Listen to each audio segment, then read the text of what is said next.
I'm preparing to live stream. I'm pretty sure we're live at this point.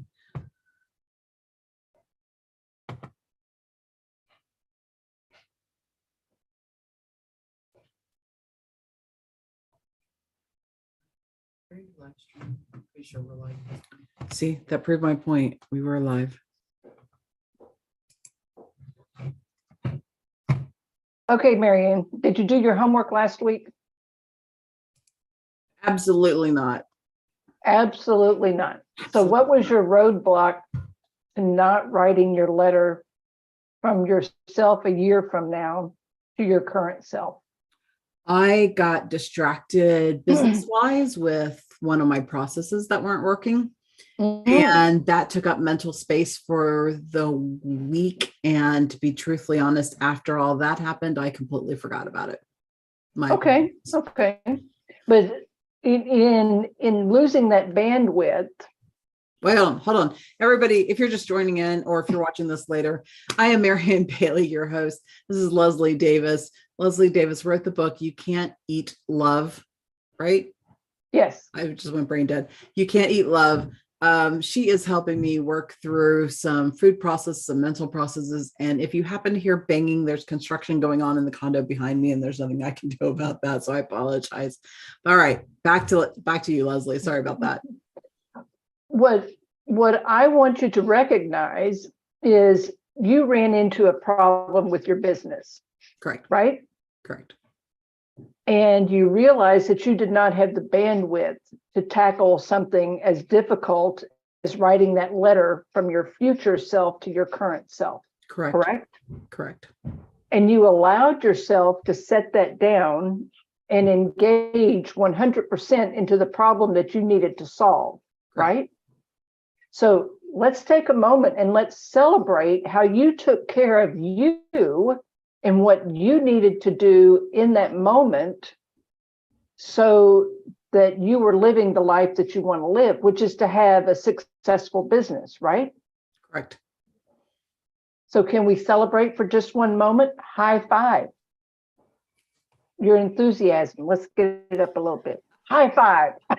There you go. How does that feel to be excited about something that you did to take care of yourself? You know, my go-to word is good. It feels. I know it, but you know what? That's a fake word. I know. It felt.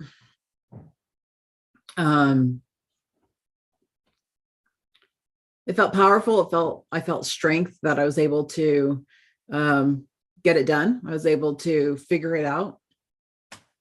I was able to move on from it, get it done with and move on so I could get stuff done. That's exciting. Yeah. That's very exciting. Now, plus, it saved me $30 a month by eliminating. That's even more exciting. That's even more exciting. Now, one of the reasons why I'm going to call you out whenever you just say good is when we meet someone and we say to them, how are you doing? What is the go-to response? Oh, I just listened to somebody say something about that this morning. They were like, busy has become the new good. Yeah, but usually when you say, how are you might doing? Have been Mel Robbins. When you say, how are you doing? People respond back to you, fine. And how often are we really listening to the response that they're going to say when we ask that question? Are we really listening to the response? I do, but I know that I'm an exception. I know most people do not. Okay. Well, several years back, one of my kids was over in the UK, and he noticed that a lot of people over there, instead of saying, how are you doing? They ask, you doing okay? Are you doing okay? And I switched up when I run into somebody, even at the grocery store, I asked the checker, are you doing okay today? And you'd be surprised at the responses that I get back. I had somebody when I was going through the drive-through at Sonic one day, I asked her, you doing okay today? She just broke down in tears because she had just broken up with her boyfriend, and I heard, the whole story. But do you think that I would have gotten that response if I would have said, how are you doing? because we're conditioned to respond fine, right? Fair, fair. And we're also conditioned to expect the other person to ask back to us, how are you doing? In which case we respond fine. So when we ask someone, are you doing okay? That upsets the apple cart and causes our brain to go, wait a minute, hold on. What did they just ask me? Are they really interested? And yes, if you're standing there with a sincere look on your face, yes, you're interested, right? Right. And think about how many people you run into during the day that are living their lives and nobody is really interested in whether they are fine or are not fine. They're simply exchanging pleasantries, right? Okay. So when I ask you a question such as, are you doing okay? And then I sit quietly and allow you to have the opportunity to respond, and I'm genuinely listening to your response, how are you feeling? Good. Chicken word. I know. I just want to mess with you. I know. Ask the question again. When I ask you, are you doing okay? And I sit quietly and wait for your response, how do you feel?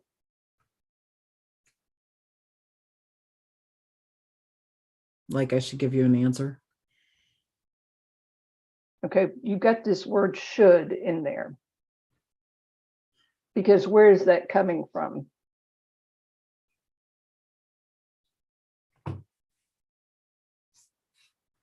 I don't know.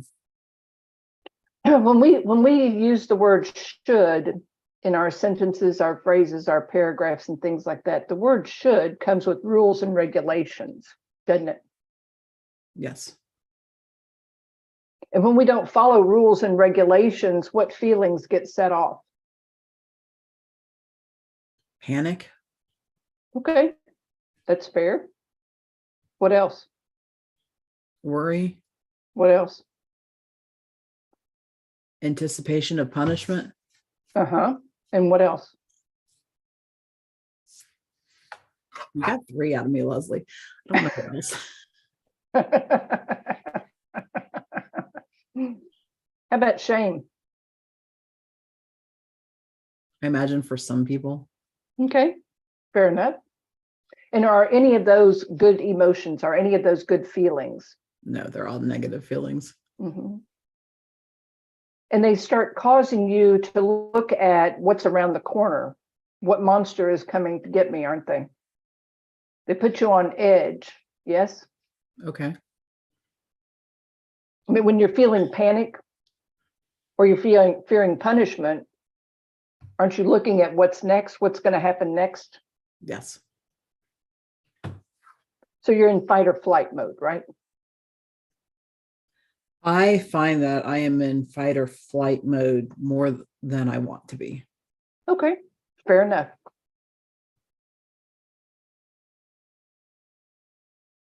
When you were growing up, who listened to you?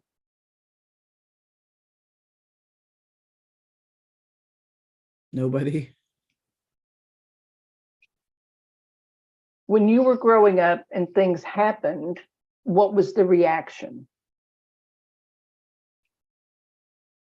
I always felt like there were, like my mom was saying, don't do XYZ. And I would do XYZ. And then I was always fearing the punishment for this.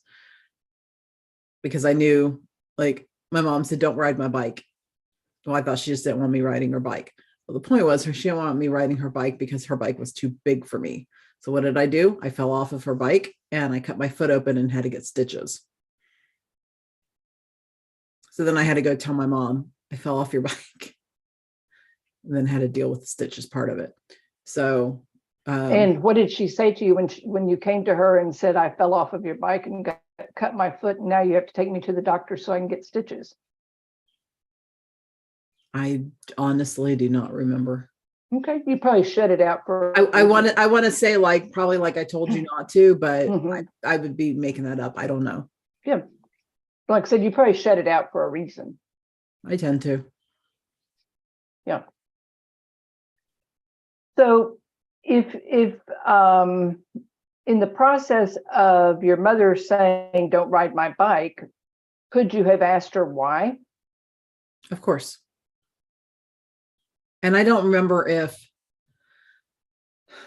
honestly, it's been so long ago. I remember the incident. I don't remember the details as much, but I remember that ending up being the reason, but I don't remember if she told me like it's too big for you or whatever in the beginning. I just remember doing it, getting hurt, and then realizing that, that it was too big, that she said it was. I don't remember if she told me it was too big or if she just said, don't ride my bike. But I remember doing something that I wasn't supposed to and then having to fess up. And how did you feel when you realized you had to fess up to what you had done? Oh, that's never a good thing. Scared Okay. that I was going to get yelled at. Okay. So you were anticipating getting into more trouble than you already were in. Right. You were not expecting to be rescued, comforted, or cared for. Correct. And I don't remember if I was any of those things. But let's not tell ourselves a story. Yeah. As I say, I don't remember. So yeah. Come to think of it, that wasn't, I remember falling and getting hurt, but I just had to get bandaged up. That one I didn't have to get stitches. There was a time when I was washing dishes for my mom. She was with my grandfather at the hospital, my step grandfather at the hospital. And I remember I washed in a 12x9 pan that I put on top, glass, pan that I put on top of the other dishes. And I remember it sliding off and it slid to the floor, landed on my foot. I had to go over to the neighbor's house, be like, look, this pan landed on my foot, busted it open. I need, to have this looked at. I had to get stitches from that one. My mom came home. Luckily, we didn't have carpet in this house. So my mom came home to footprints of blood all the way through the house. And had to go find me at the neighbors to find out what was going on. And that one I had to go get stitches. That one I did not get yelled at for.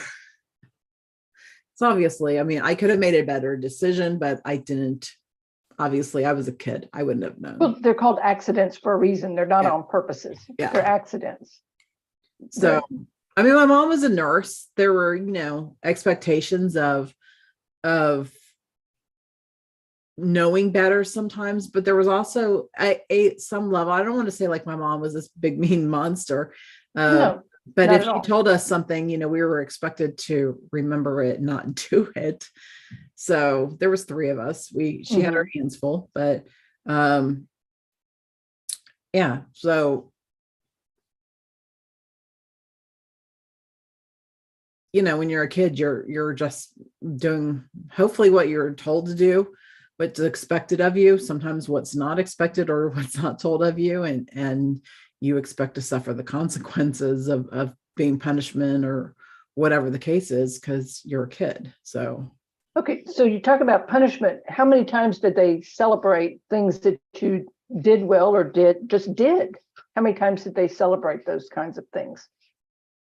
Or offer encouragement when you tried something that was hard?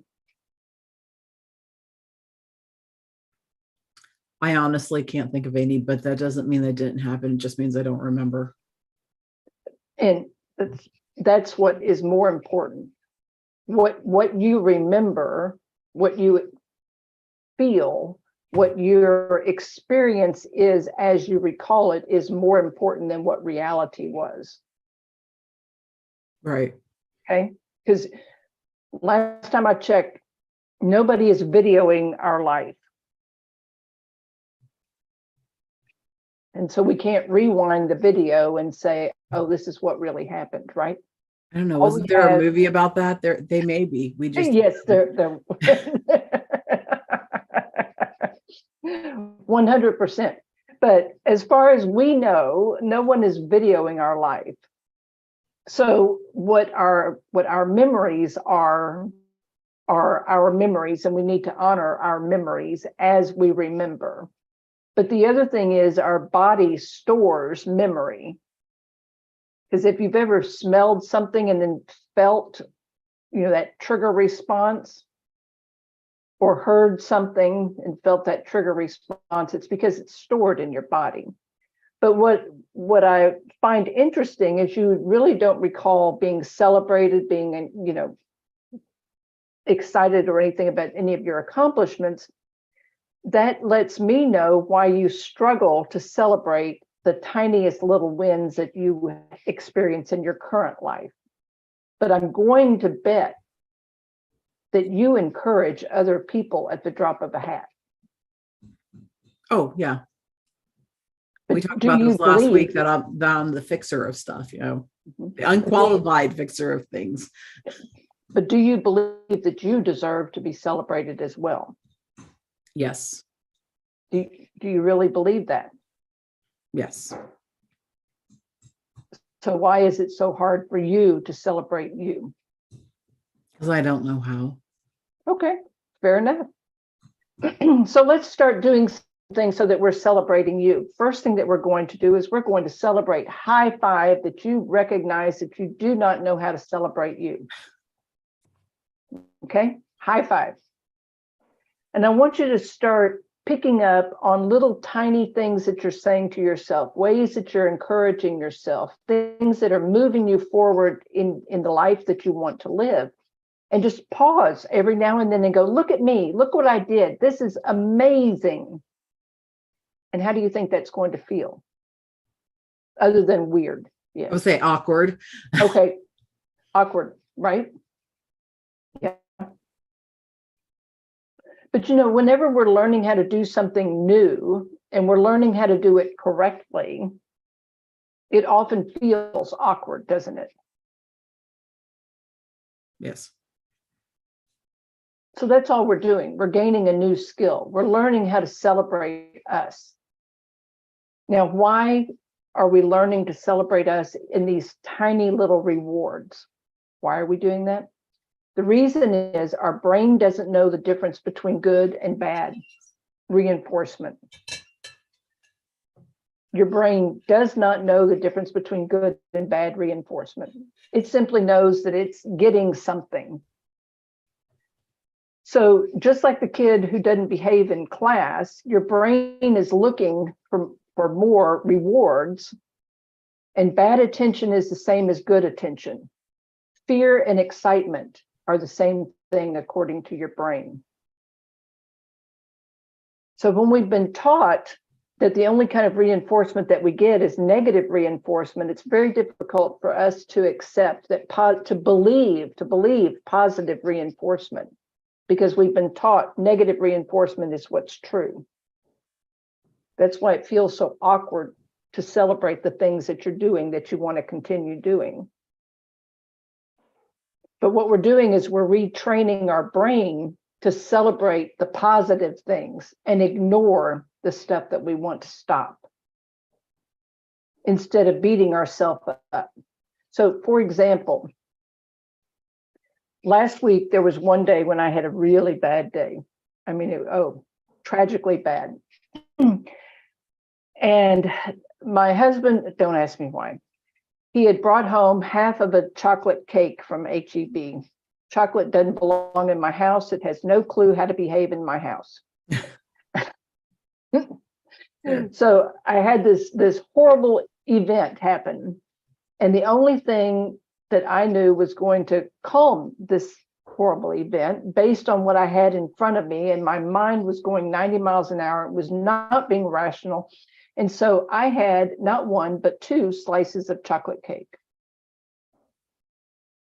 In the past, I would have spent the next week beating myself up about, what the heck are you doing? You ate that chocolate cake, et cetera, et cetera, et cetera.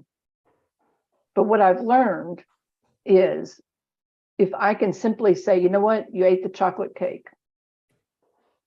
This is what was going on. This is why you ate the chocolate cake. Did it solve the problem? No. Did you feel better? No. But you know what? You threw the rest of the cake away. Let's celebrate that we threw the rest of the cake away. What a waste of a chocolate cake, Leslie. But can you see the difference in how I felt? Yeah. Because Truth is, we can waste it or we can waste it. Say that again. We can waste it or we can waste it. Oh, Understand? yep. And one is way more expensive than the other, isn't it? Absolutely. Isn't it? Now, a couple of times you've also talked about how something made you feel something.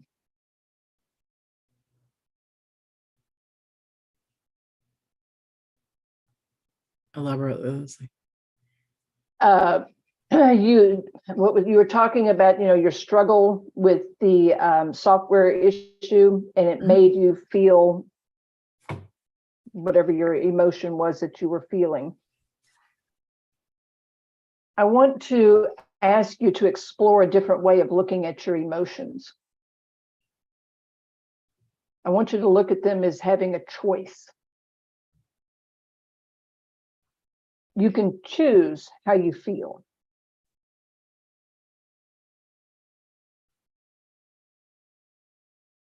And how does that feel?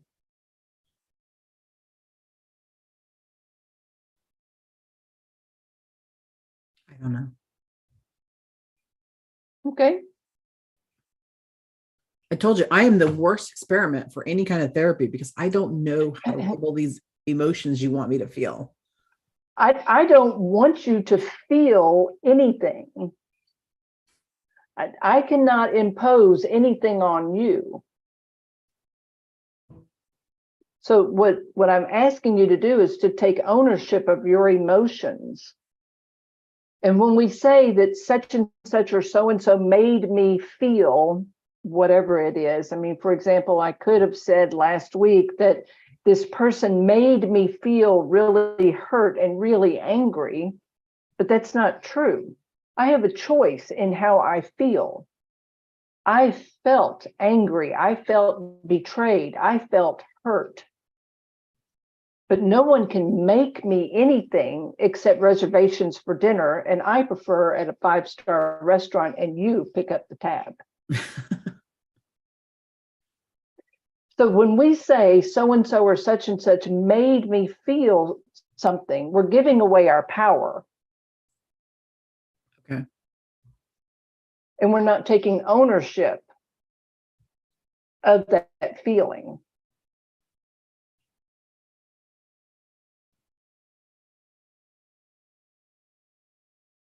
Okay.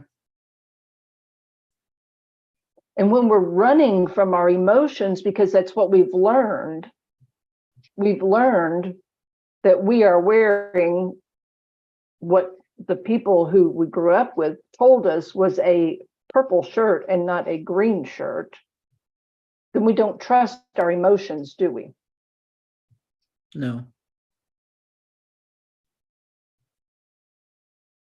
Do you remember the TV show Dharma and Greg? Mm-hmm. Do you remember when she went back to school and she started learning the truth about history? And she went home to her dad and she was like, why did you tell me all this stuff? And, he had in his mind the conspiracy theories and the way things worked, but it definitely was not the truth. And so she grew up believing all these things and to go to school to find out that was not the story. That's what that just made me think about. And isn't that the truth?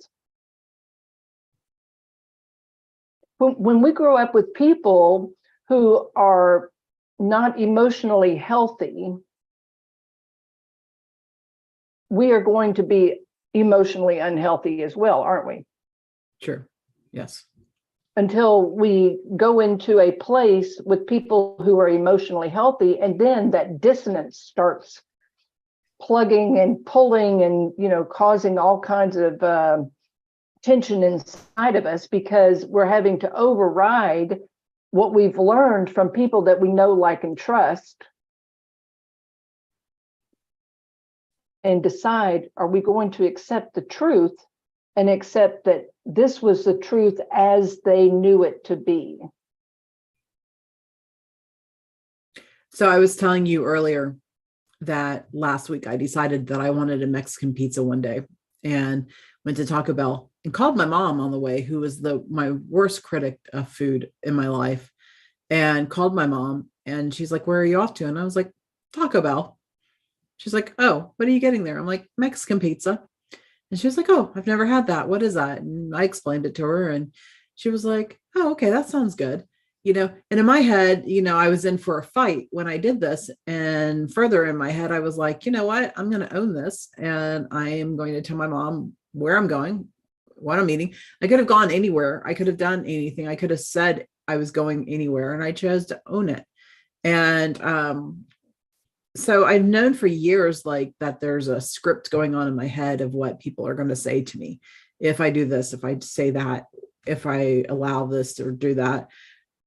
So, in my head, my mom, I was in for, an argument with my mom. But the other half of my brain was saying, I'm going to fess up. I'm going to say where I'm going, and I'm not going to allow her to demoralize me and to tear me down, because this is my life, my body, my food choice today. And if I want to go eat a Taco Bell Mexican pizza, even though statistics show it's probably not the healthiest food you're going to eat, right? But it's what I wanted that day. And I wasn't eating out of sorrow. I wasn't upset. I was just short on time and didn't want to go into the kitchen and cook. So and I had some gift card money that I chose to use it for. So I wasn't taking it out of that, but I didn't, feel like I needed to rationalize this to her. And that was like the first time that I've even, like, I'll text my mom pictures of like, "Hey, look what I made for dinner," and it's usually stuff that's good. But this time I just chose to be open and honest about it. So it felt good. There's that word, sorry, but it did feel empowering that I could say to my mom, "This is where I'm going. This is what I'm doing."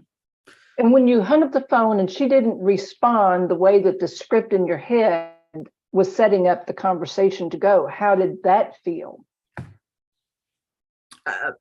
It felt like I was finally turning a corner, that I'm able to own my own plans and courses of action without having to explain. So it felt empowering. That's exciting. That's worth celebrating. High five. High five. I mean, oh my gosh, that is so exciting. Because what you did was you plowed ahead with that phone call, even though part of you was anticipating what was going to happen and had already created the conversation. But the other half of you was saying, I'm just going to have a simple conversation about facts with my mother, and that's it. And that's exciting. It is. It is. It was. So, okay, Leslie, we're down to about 5 minutes left today. What is my homework for the week? Your homework for the week is to go back and do your homework from last week. Okay. Okay. And to write that letter from your future self to your current self. The other thing that I want you to do is I want you to start paying attention to the small wins in your life, to the small good choices that you're making. And I want you to realize that there are only 3 choices. There are good choices, great choices, and not so good choices. There are no bad choices. Not so good. What were the other 2? Good, great, and not so good. There are no bad choices. Okay. Okay. Sure. And let's get some celebrating going. Work on that. Leslie, thanks for being High five. As always. A high five you. And I will see you next Monday. Awesome. All right. Thank you. Mm-hmm. Okay. It's always ending this that I'm confused about. Hold on. I know this gets into the video too. I don't know how, Leslie. I don't know.